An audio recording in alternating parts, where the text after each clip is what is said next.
เอาเงินป่าลูกเซลเซลพับเลยทางไม้กูเติมดีเลยน้อยพี่มันทำไรถ้าที่ร้ายเลยนี่หนาพุ่ง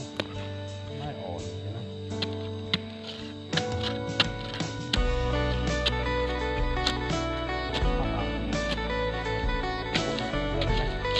ขุดโบดตรงนี้ไอ้ขุดตรงนี้นะ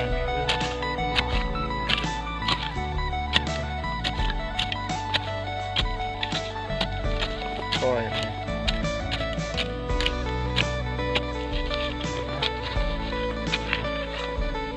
ชุดมันเอา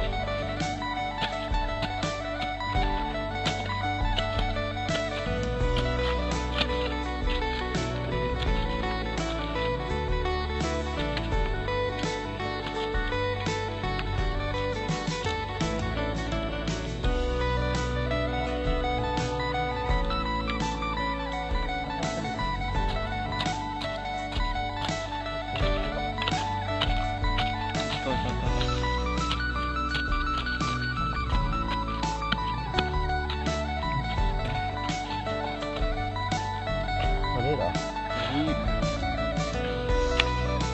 มาเฮ็ดมือขั้วมันลง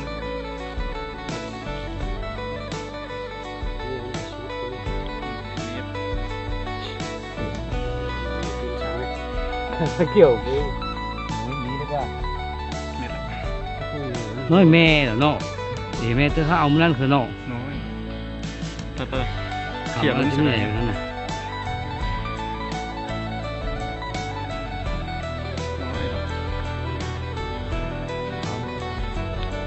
ตายโอ้มันคืนเอาทุกคนอยู่นี่นะรับทาน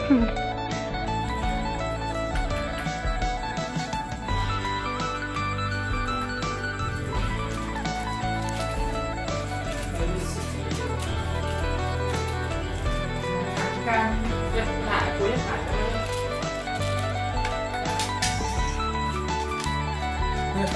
ไอ้บ้านตั้งสานั่งนี่นะได้แล้วนะ1